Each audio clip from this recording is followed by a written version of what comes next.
And we will, rather than waking up to thank China, we will be waking up to thank President Newsom. Yes. Thank you, President Who Newsom, is absolutely a cyborg. dragging us out of the dark ages with your monetary policy Man or whatever. looks like a robot. And Vice President Van Jones. Okay. Van Jones is too progressive, I think.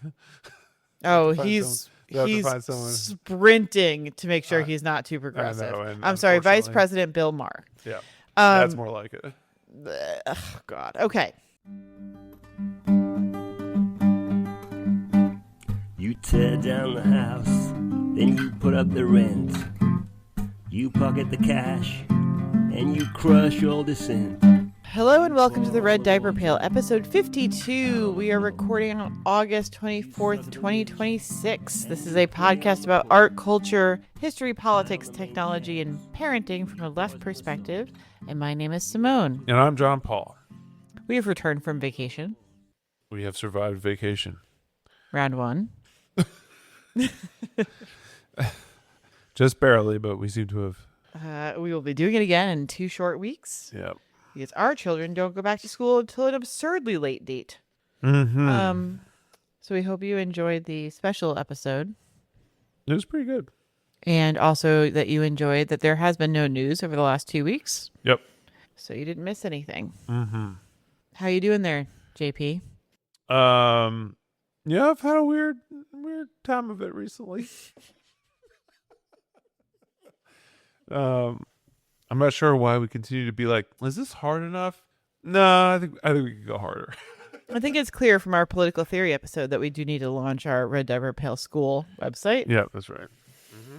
And we're still awaiting your upcoming piece on the cyborg on the Substack. Yeah, something like that. It's turned into a chance to scold socialists about being social engineers and not Marxists. But I think that's a little ultra of you.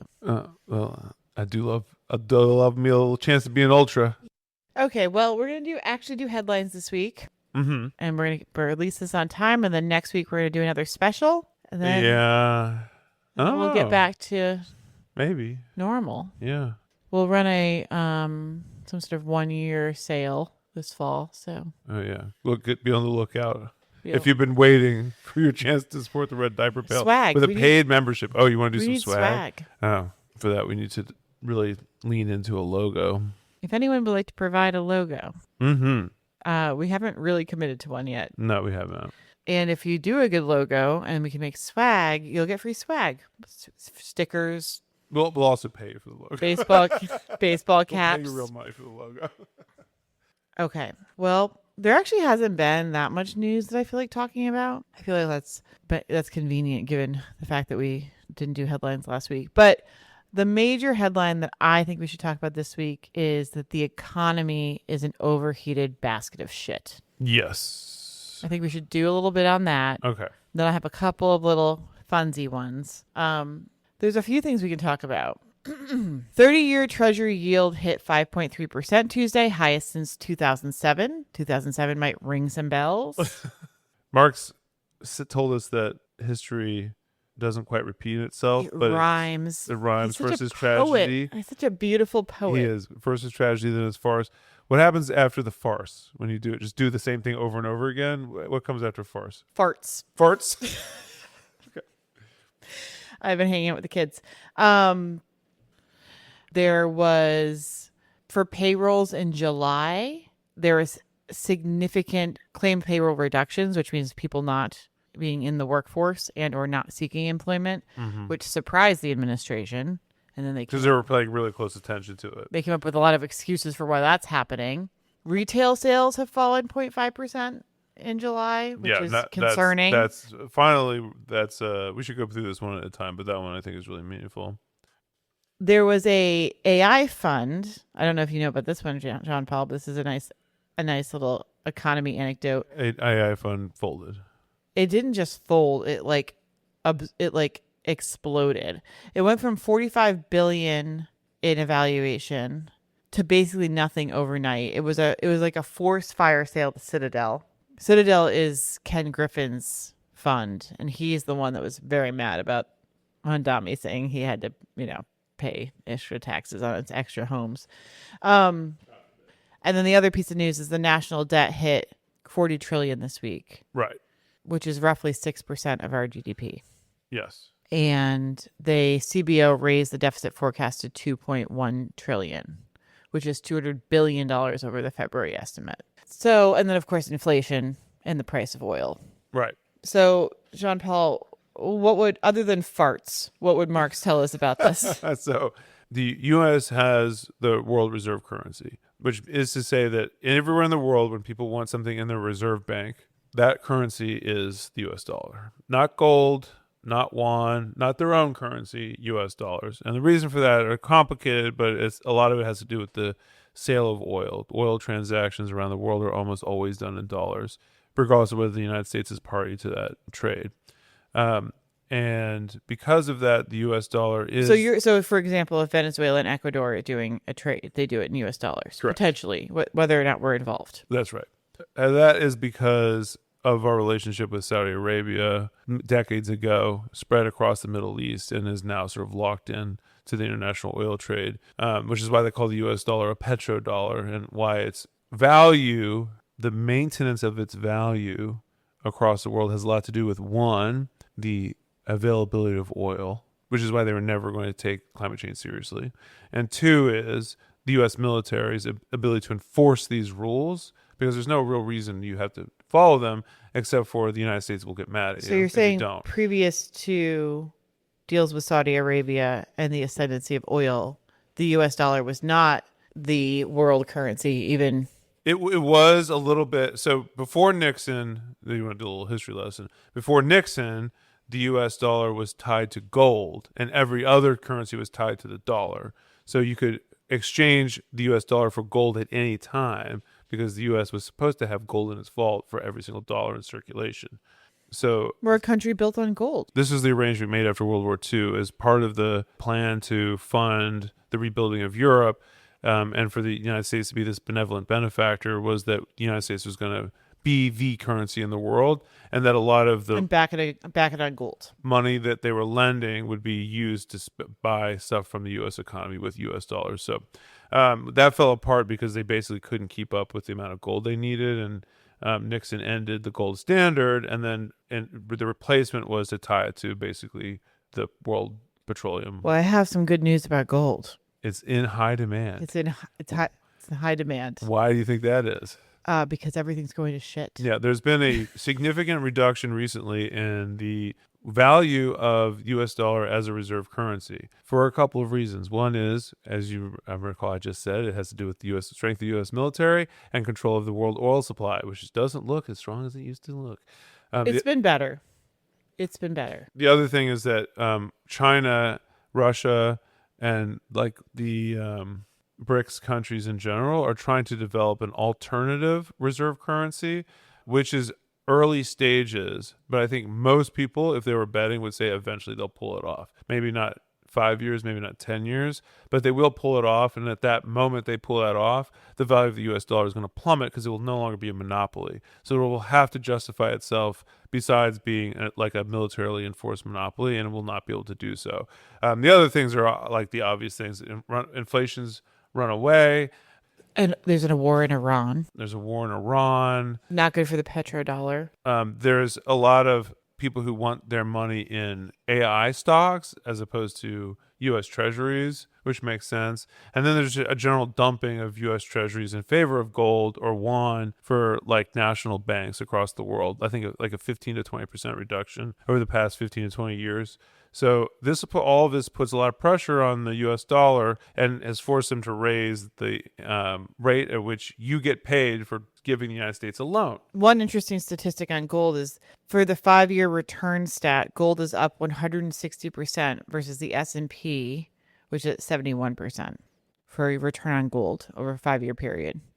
That makes sense because what people are looking at is they're looking at what can be a stable source of value for me to switch my money into, because I want to be able to move from U.S. dollars to yuan potentially, but I don't want to do that if the U.S. dollar is suddenly down 50% Well, this is why I'm coming to you saying you should buy some T-bonds. Do you want to explain T-bonds, John Paul, and why? Treasury bonds? Yeah.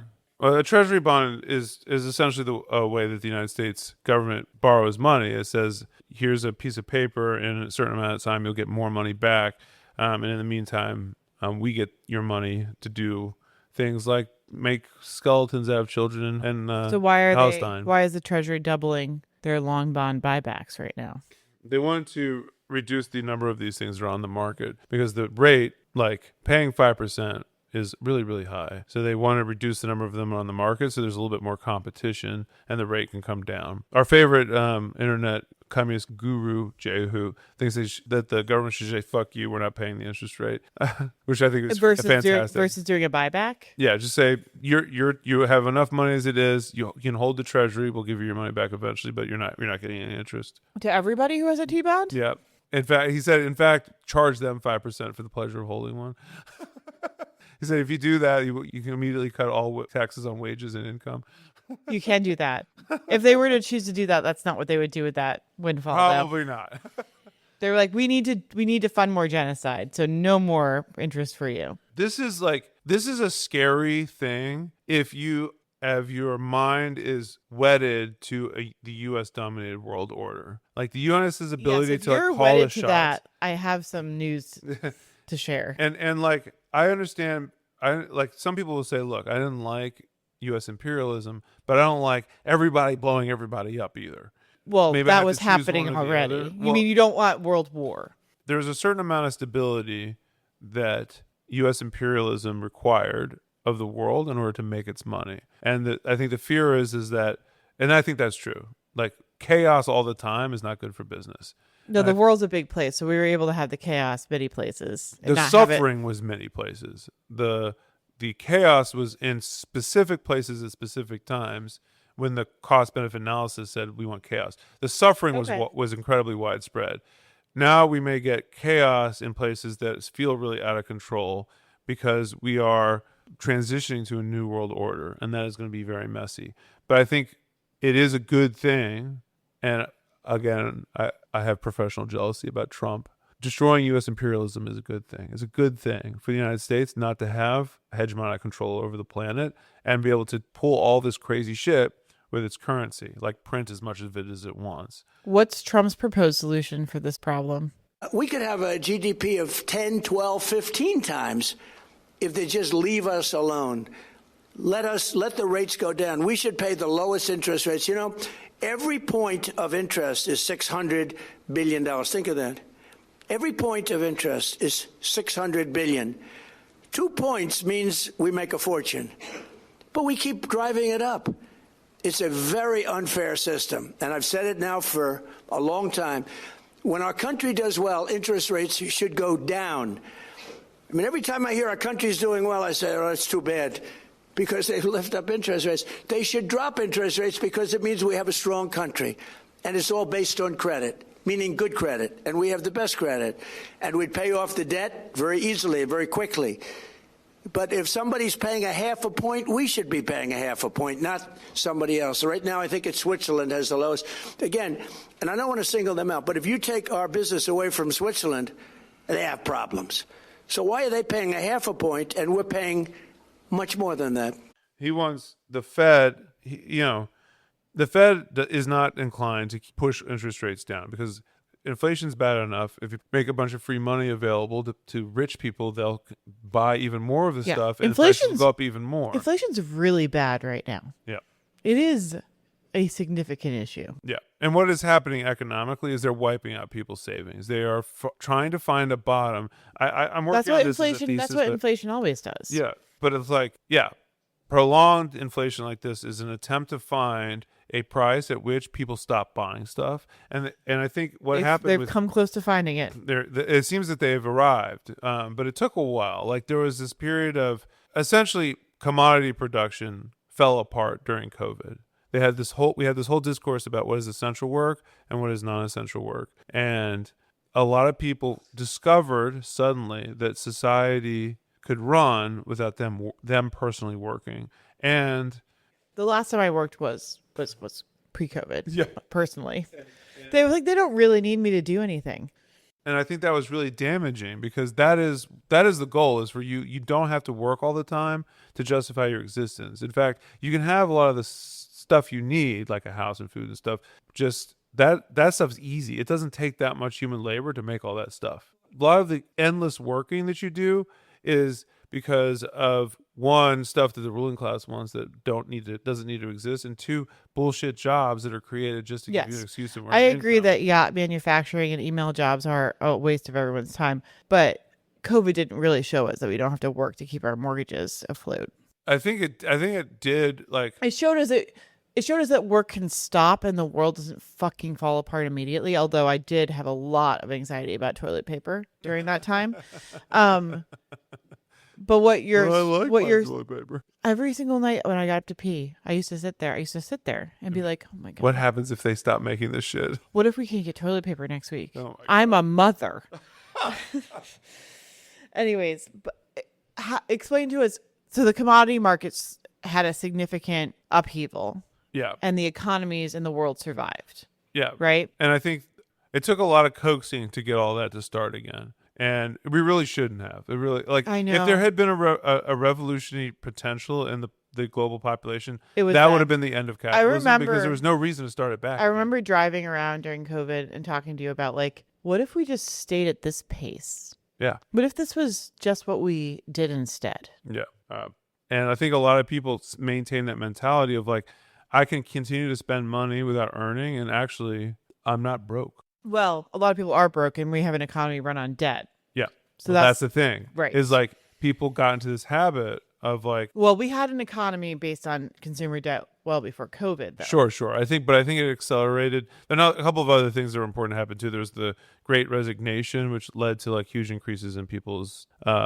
potentially large increases in what people were earning, because there's so much demand for labor at that point when things were getting started. There's this huge reshuffling that favored middle class workers especially, and a lot of people made investments in their homes, and there was really, really low interest rates and things like that. So there's suddenly a lot of people had money in their pocket, and inflation had to eat that away, and it has. Now, no, it had to eat it away after all of this happened, and there was this moment of, like, shit, we got to discipline these people because they're woke and crazy, and they think they got all this money. Fuck you, money. We don't have to do what you tell us. Not to mention all the money that flooded into nonprofits and government agencies to do, like, subsidies and like support programs. There was a massive influx of COVID spending money, and that all got and in public schools, it all had to get pulled back. Yeah. So we're in the everything has been pulled back and everything costs way too much money stage. Yeah, and they'll keep raising it until they find a level at which people can't afford things anymore, and they stop buying. So we're seeing retail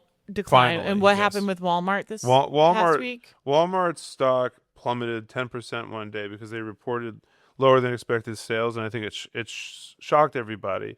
Well, Walmart's a good indicator of consumer buying trends. That's right. And we don't like to see those go down in the summer or back to school. Nope. And it's going to be even worse during the next reporting, as you're going to finally find. They're going to see what we're going to see is people not holiday shopping, and then we're going to really fucking. Then it's panic. going to melt down. Yep.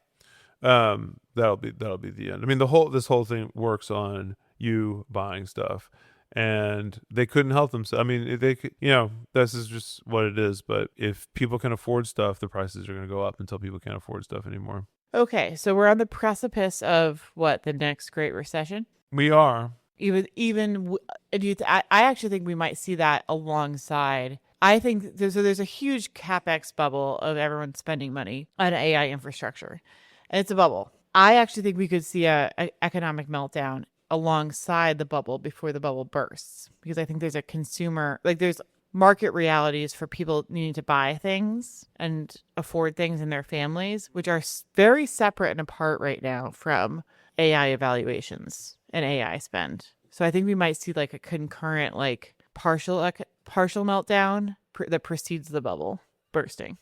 Yeah. Or, like, there'll be such a strain on the availability of liquid capital, and that is all of the AI right now is survive. They don't have customers. It's all of it survived on capital investment. So a lot of it is if promised, that dries up because people don't have it. Right. But also a lot of it's promised future liquid capital too, because they're promising that they are going to spend. They will need money to make data centers, but they're not doing it at the pace that they're putting in their books. Yeah. Like if Nvidia has like promised these companies that they'll buy back these chips, if they don't have the money to buy the chips because there's not any capital, liquid capital around, that's it. There's going to be a cascade. And I think there's like Ed Zitron tries to pretend that the AI sector is kind of disconnected from the regular economy. And I think his instinct there is something like, it's kind of morose for me to joke about how this whole thing is tumbling down if it's going to affect your 401k. But I can sort of assure you that I'm just making fun of like Elon Musk and a bunch of other hedge fund guys, and it's not really going to affect you that much. But I don't see much reason to believe that. I understand what you're saying. I don't think it's separate, but I do think that unlike the housing market bubble that we saw where it was like all the collapse happened at once, I'm not sure we're going to see it that way this time. Because I do think that the economy we're even farther along in having an economy built on what is essentially nothing material. It's all hype and evaluation and literally future spend, future builds, Yep. very, very little material reality. And alongside this level of inflation, especially if the Iran war doesn't cool down and people are actually looking at these oil prices in the winter, they've also been artificially keeping the gas prices down. And I don't know if that's forever possible. So we're going into the winter months. I just think you might see. Thanks to China. Thank China. Thank you, China. I wake up every morning. Thank China. Thank you, Xi Jinping, for allowing us to live on this planet. We'll get to that in the next headline. I think we might see like a more phased meltdown where you see elements of this fall apart in different ways. That's a little bit, I think it'll look different than what we saw when we were coming of age. I guess if you say so. I mean, what's going to happen when people's pensions and 401ks who are significantly invested in the S&P 500? The S&P 500's all of the growth that it's experienced over the last 5 to 10 years is AI. All of that growth immediately evaporates. So people looking on how to pay that. This will be very bad. Boomers trying I'm to just find, not positive that what growth will evaporate. When all I those think people that, who are looking to use that right, stuff to fund totally their agree. retirement. We're going to see consumer spending shit the bed and consumer behavior shift first, like a quarter or two in front of the actual S&P shitting the bed. So people will be in major suffering mode, but it won't be people who have, they already are. We'll see a lot more people in major economic suffering mode than we see now and a lot of the indicators, but it won't be the people who have stock portfolios, even the ones who have 401ks. And then they will slowly catch up, and then we'll see the big crash out a few quarters later is what I'm saying, what I'm predicting. Okay. With a couple, we'll see one or two winners, too big to fail winners that will just get swept into the government will buy out these AI companies. And then we will live in the dystopia that is Palantir running the United States. That is my prediction.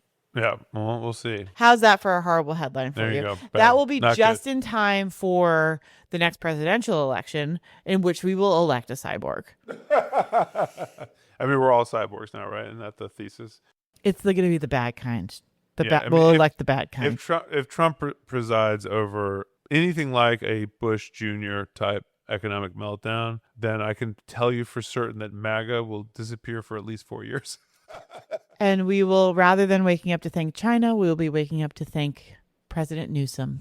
Yes. Thank you, President Who Newsom, is absolutely a cyborg. dragging us out of the dark ages with your monetary policy Man or whatever. looks like a robot. And Vice President Van Jones. Okay. Van Jones is too progressive, I think. Oh, find he's find someone. sprinting to make sure he's not too progressive. know, and I'm sorry, Vice unfortunately- President Bill Maher. Yeah. That's more like it. Oh, God. Okay. All right. This is a little bit niche, but The Guardian published an open letter this past weekend in solidarity with Iran's political prisoners. Okay. And the signatories in this letter are some significant names. Let me pull them up. This came across my desk because I saw something this weekend where it was somebody was open letter to the open letter signers. Please, you shouldn't have signed. And I'm like, tell me more. So this is an open letter. It's unattributed in The Guardian, published on Thursday, August 20th. And it basically is saying we are activists, students, thinkers, and we are appealing to folks, including the Iranian regime, about political prisoners who are trapped between what they call two blades of a scissor. So the U.S. imperialism on one side and the Iranian regime on the other side. They talk about torture and enforced silence and the brutal reality of, quote, sham trials and executions. On one side, quote, you face the Islamic Republic that from its inception enforced absolute social and political control based on exclusionary ideology. And then, of course, on the other side, you have, quote, the aggression and violence of the very imperialist and Zionist forces the Islamic Republic reports to stand against the U.S. and Israel instigate brutal wars, blah, blah, blah, blah, blah. Yeah. Okay.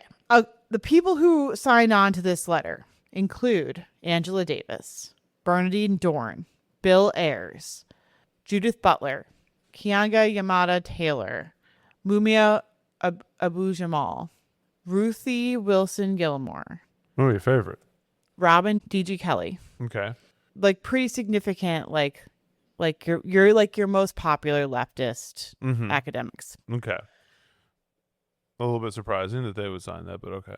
It's a strange thing. It's also strange that this letter is like without attribution. I mean, well, is it strange that they'd sign it? I mean, Angela Davis herself is like considered like a political prisoner at one point. Like they are against political imprisonment. No. Yeah, I guess that's true. Anyways, what happened next was that a couple things have happened since. Robin D.G. Kelly, author of Hammer and Hoe, came on social media on Monday or Tuesday, probably Monday, and said, "It is my wedding anniversary." He's like on a boat, which is like not a great look from like a optics point of view, but he's like, mea culpa. Today is my wedding anniversary, but I'm posting this because I feel an urgent need to let people know that I have taken my name off of the letter purporting to be a statement of anti-imperialist solidarity with political prisoners. That was my mistake. The circumstances in which we were asked to sign that letter were a bit shaky. What appeared, in print wasn't exactly what I had initially seen, but I take full responsibility for that. That's the meaning of mea culpa, So with that, I hope people can forgive me and all those who signed it. Know my politics are crystal clear, and I want to just be able to enjoy the next 2 days with my wife before I go back to work. Shouldn't have signed it. It was shady. Like the way I was approached was shady. The letter that ended up being published was not the letter I saw, but nonetheless, completely my bad. Should not have signed it. I'm going to now go back and try to enjoy my anniversary, but I had to come on here and say this. And another person also reneged. And then a lot of people have been like, how could Mumia even have consented to signing this? Like, it's very difficult to get communication in and out with him as it is, because he's like literally a political prisoner right now. And not that people in Iran aren't political prisoners, but like, how's he signing this? Okay. So it's like, what happened here? I will note that within days, Vijay Prashad published in Monthly Review, quote, "Against the false symmetry of scissors, an open letter while Iran resists an illegal war of aggression," and basically says, here's all the reasons here's everything that's wrong with that open letter. And I'm going to appeal to people who sign this to say you should not sign this. Now, Vijay Prashad, do you know who Vijay Prashad is?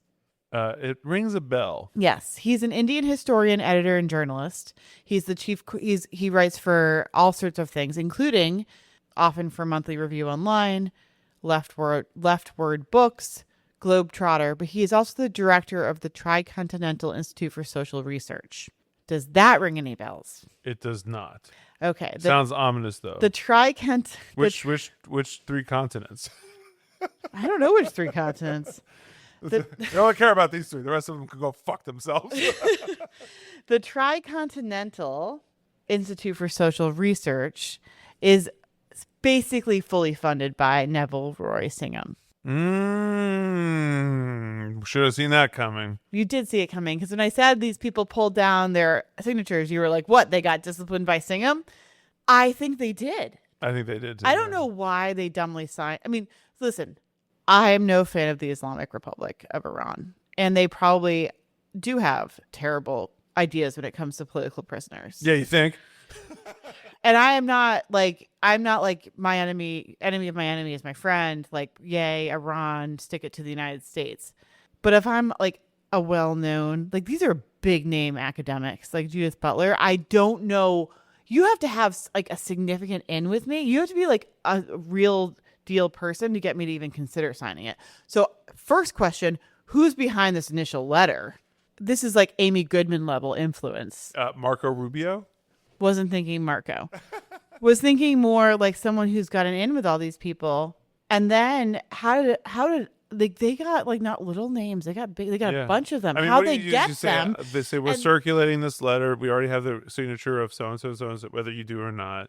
You edit it a little bit before you publish it. And then Singham wakes up one morning, opens the Guardian, and is like, "What? Are you people insane?" He's like, execute Operation Rein 'em in. Yeah, I mean, how could the Guardian not know who submitted this letter? I'm sure the Guardian knows. But they won't say who. No one, and Robin will not come in to say what was shady about the circumstances of the letter. No information about the letter. They're protecting who it was. So this is what happened. All right, tell me. One of these people, Angela Davis, was like, this is really important. This is my pet thing that I'm doing because it's really important. And I'll bet you all these academics feel the same way. It's really important that we say, like, the thought of women wasting their entire lives in prison in Iran because they refuse to wear a head cover. I cannot sleep at night knowing that so many people are cheering on the IRGC when the IRGC was the one who like put that woman there. And like we need to be able to say both things at once. And I'll bet you that almost all of these academics, which despise U.S. imperialism, will also stand up against what is systematic misogyny. It's not actually about that. What's the political prisoner? Arbitrary arrests, state executions, criminalization of the working class and unemployed, targeting of Kurds, Arabs, Baloch, scapegoating of Afghan migrants. There's nothing in there about sexism? Okay, well, then pick any one of those then. Your struggle is as global as our collective dreams of freedom and dignity. We stand with you. We reject the false binary of imperialism and hollow anti-imperialism. I mean, this is written as like an anti-position of like PSL and DSA, but go. Yeah. No, right. I mean, it is. Tell us what happened. I mean, so from the top. My guess is that one of these people felt really, really strongly about this, and they knew that if they shopped it around, they could get a lot of signatures for it, and they did. And now they're all got in big trouble with Mr. Singham because he's probably keeping them all. This is our working theory. We do not want to be sued. And they were protecting whoever it was. They all know who it was, but they won't say because they don't want that person. They're going to do like it was kind of weird. The guy, yeah. Or it was like it was literally like a U.S. intelligence thing, or like some nonprofit that's funded entirely by Israel, the CIA, or something, some stupid thing like that. I guess that's possible too, but that one seems less credible, right? Well, because you don't usually pull these guys into this. Right. It's these are heavy hitters, and to get them all, and then embarrassingly to have them start to back off is. I think it's a little disappointing to watch them walk back what is almost certainly actually their real conviction. And I think what do you think about the actual leftist position on this? I think this is a tale as old as time. Which is, can you insert the Beauty and the Beast song right there? Tale as old as time. Is the war between two bad people something you should take a stand in? Period. And then you complicate it with the question of imperialism and anti-imperialism, or like national versus imperial. You complicate it with like lesser evilism. All this stuff. There's like a line that is essentially to criticize Iran in this moment is to give material support to U.S. imperialism. There is no other option. There's no third option where they're both. You get to attack both. It's either one or the other, and your job is to pick one. No one gives a shit what any of these people say about Iran. So one problem is Iran. You're not giving material support to U.S. imperialism because you have no material support to give or deny. No one cares what Judith Butler's opinion on Iran is. It doesn't change the policy. It doesn't change the money exchanging hands. It doesn't change the metric tonnage of the bombs. None of that matters at all. It maybe matters insofar as if there was an actual anti-war movement that could affect the course of the war, and you might say putting murk in the water about whether Iran is something worth protecting kind of takes the steam out of a potential anti-war movement. But in these circumstances, that's kind of a stretch. Vijay Prashad, in his letter against the letter. Yeah.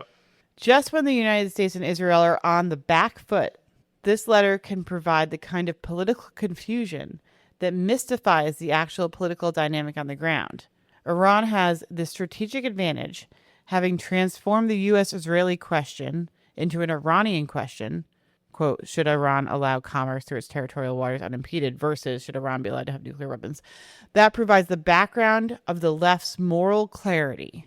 The war of aggression that has failed and that has put Iran as well as its neighbors into a discussion about regional security rather than imperial security.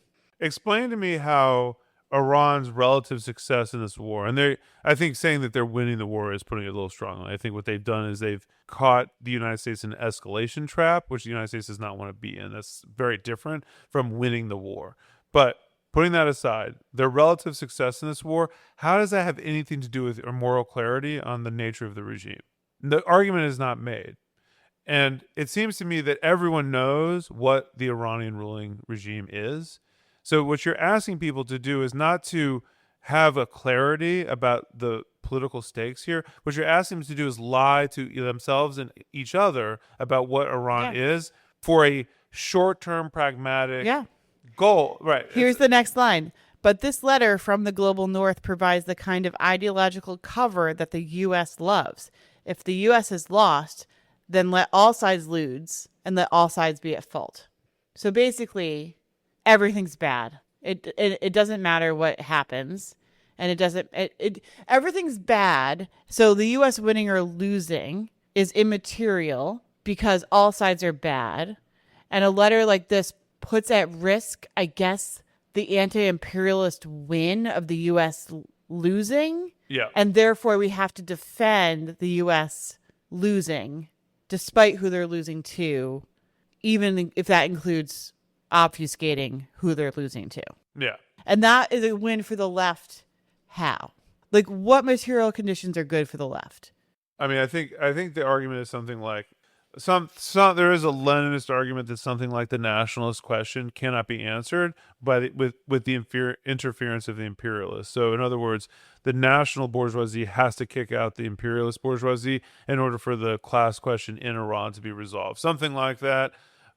Spoiler alert, that's not what's going to happen in Iran. Yeah, but even if it was, what we're not allowed to say, boy, I really hope that the United States gets kicked out of Iran. What a shitty imperial project it is. But that's not to say that the obvious horrible things I can witness and you could witness that the Iranian bourgeoisie is doing is okay.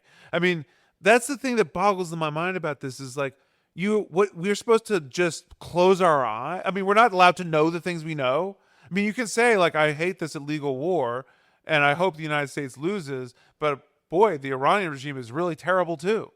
Like, well, yeah. We all know that. We can't say that. He then goes to make an argument that the reason that that Iran's so hated by the U.S. and Israel is because of its level of defiance against the U.S. and Israel, which I don't disagree with. Sure, yeah, but that also true. That defiance includes and is somewhat represented by its particular position on Palestine. Also true. But also feels like a stretch where it's like you're supporting the Palestinian cause.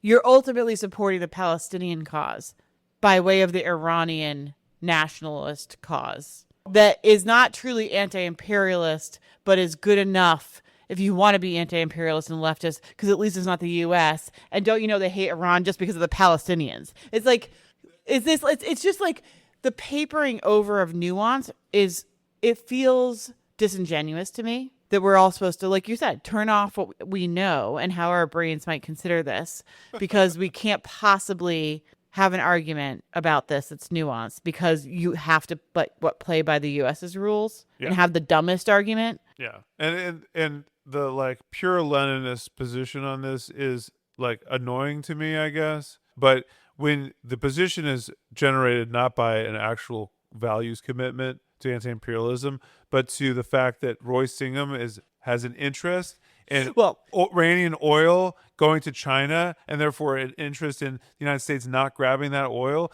the whole thing becomes really fucking shitty. Just to be clear, we don't know if Roy Singham is involved. Right. I We guess just hypothetically. hypothetically. I will And I'm say sure about his this- interest in China getting the oil is a purely communist one.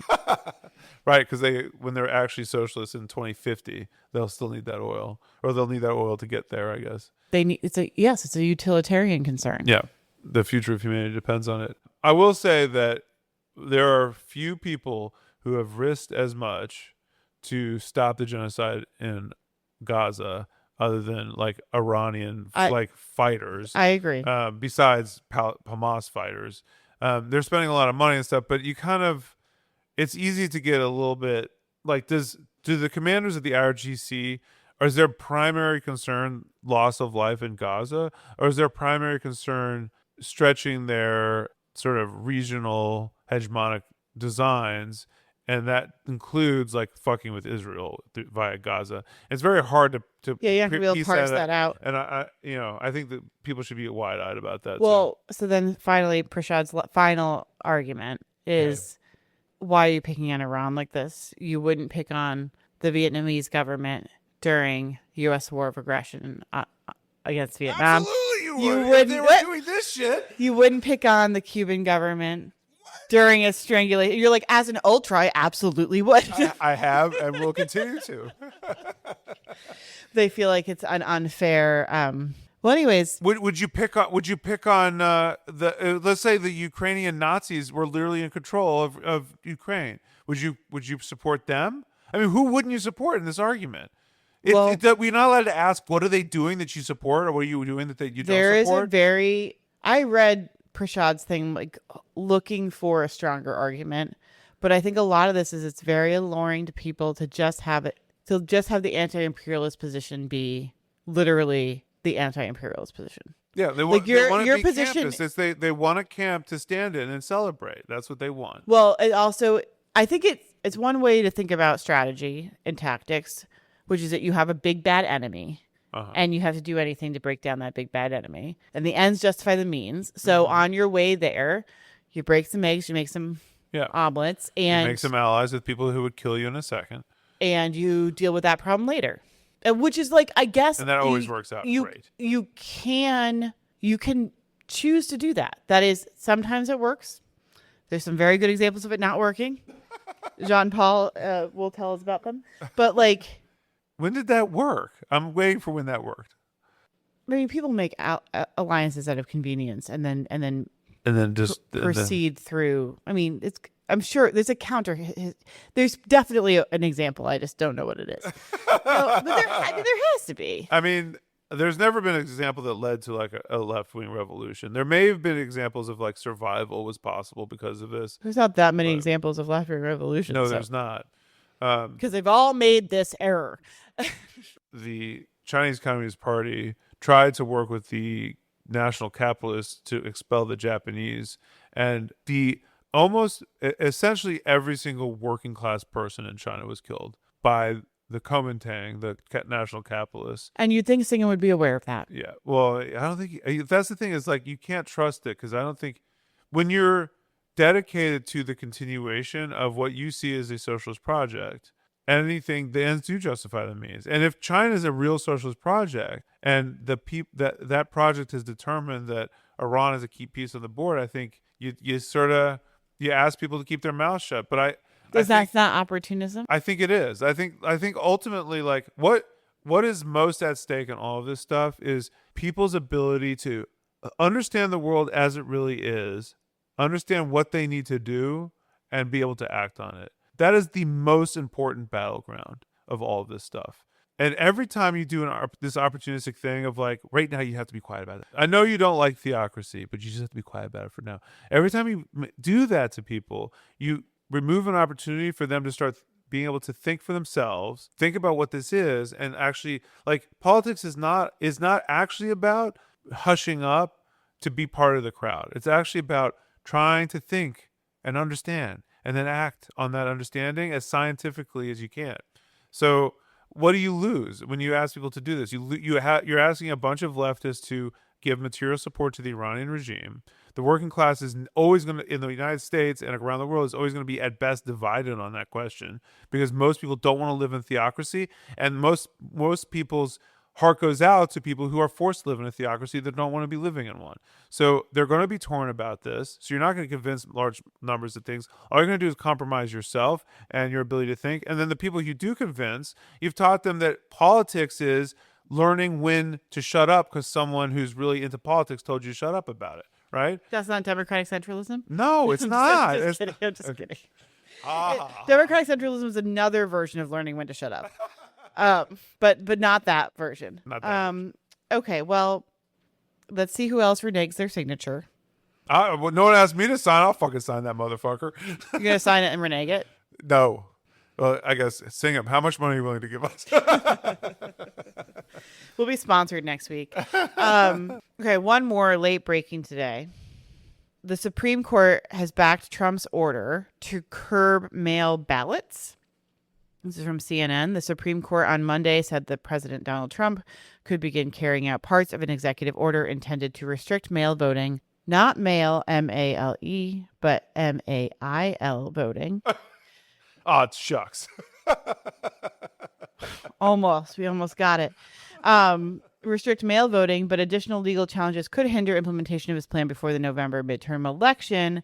I will put this alongside. The New York Times has a headline from earlier today. Trump quietly asserts control over Postal Service amid plans to overhaul voting. That effort got new attention on Monday when the Supreme Court allowed preparations for mail voting curbs to proceed. The justices say it's not a final determination on the order's legality. 4 weeks before President Trump signed an executive order seeking to restrict mail voting, he filed 4 nominations for vacancies on the Board of Governors of the U.S. Postal Service. All 4 Republicans. 3 have expressed doubts about who won the 2020 election. So there's a quiet attempt to restructure the leadership of the Postal Service, not the band. And now that the Supreme Court has sort of allowed him to proceed with some of his curbing of mail-in voting, this is more relevant news. I mean, what do you think the chances are that he just cancels the election? I don't think he can get away with that. What, I mean, I think he could try to, but I think that actually the country is sick of him. You think there would be like mass uprisings? Oh, no, I don't. Our country doesn't do that. Yeah. I mean, he could just cancel it. I think there's a chance that like there would be riots in almost every major city. I don't think. Who would organize them? I don't think they would be organized. I don't think they'd be organized. I think that's the last thing that you really can't cross the United States is canceling elections. I think that's a big deal. And you cannot govern the country if you cannot control the cities. And all those people in all those cities are not going to stand for it. But so instead of canceling, he's just going to fucks around with the mail-in ballots? Yeah, I guess. I mean, if you can even shave off like 15% of the damage. That's a lot. 15% is a lot. Yeah, it is. If you can shave off 15% of the damage, he's not going to keep the house even if he does that. Because I will say this whole thing is like there's something about the USPS itself, like confirming the eligibility of the voters, and if he has the people, if he just takes over who's in charge of that, that's like not the dumbest way to rig an election. What if they just look, we can't count any of these mail-in ballots. It's a huge mess. We have to dump them all. It is what it is. Sorry. Or they quietly just like lose most of them or whatever. Don't they do that anyways? It's so naked, and it is surprising that I don't know why it would be surprising to anyone, but it's surprising that his supporters are like down for this, but they will be when it happens. They'll be down. I know he's got fewer supporters though than he did before. That's true. I guess that's what it's like. You sort of go his supporters, and yeah, there's going to be like loudmouth idiots but the number of people who are willing to go along with that has shrunk significantly. Probably about half. Yeah, I think probably about half. Yeah, especially if oil prices keep going up. Yeah. It's now becoming humiliating to be a part of Team Trump, and it becomes harder and harder to be like a troll by like simping for like canceling elections on his behalf when it's just like loser shit now. Yeah. So yeah, I mean, if he was actually able to wrap this war up and get some distance from it before the election, that could help his numbers. But it doesn't seem like that's in the cards for him. Yeah, I mean, he could like lose the midterms badly, He and will. then He will. hugely escalate the war in Iran and say I cannot seat these people because they're going to stop the war, and we like it is a threat to the human race to stop this war now. So I'm not going to allow them to be seated. I don't get the sense that that's what he wants. I feel like he's not going to go all the way because it's really, really not what he wants. He doesn't want to like cross the Rubicon. He wants to like play footsie with it like he did last time, but when push comes to shove, he's not going to. Yeah, I mean he wants to win, but I don't think he wants to. Yeah, and I think that's actually it's mostly a reflection of his realization that he can't pull it off. I think there was like this question of him being like lazy and unfocused last time, but I think even if he'd been very focused and not lazy, which are asking a lot of him, I don't think he would have been able to. There's no scenario where I think he pulls it off last time. So the more you sort of go all in, the less room you have to like walk it back, and you're still not going to do it. So yeah, I think I'm not sure that situation exists today, but I would bet that if he tried to, it would fail. Yeah, I think he's also going to have, even without the war, he's going to have an economy problem. Yeah, that's true too. I'm going to go with the position I had in 2020, which is that if there's a party that's going to cancel elections and get away with it, it's probably the Democrats. Yeah, that's not a bad prediction. So we have a few more years of elections, is what you're saying. Yeah, not long. I said that's a hard thing to get rid of in the United States, but I did not mean it wasn't going to be gotten rid of. Well, on that note, so I guess this will be our episode for this week, and then we'll have an artifact only episode next week. Is that the plan? That is A plan. That is a plan that I came up with while we were recording just now. Yes. As you grow, so done and dusted. So done. And your dusted. powers will fade as you grow old. You're on the make, and you don't do regret. You're always out for what you can get. You think like a snake, and you ooze like a snail. Let the trail go cold as you swallow your tail. With your low rent skills and your heart of flint, telling your tales that are unfit to print. You're all weasel words, backed up by the boots, obsessed like the rest, with the promise of loot. Your pies will fade as you grow old. Your pies will fade as you grow old. Your pies will fade as you grow old. Your pies will fade as you grow old.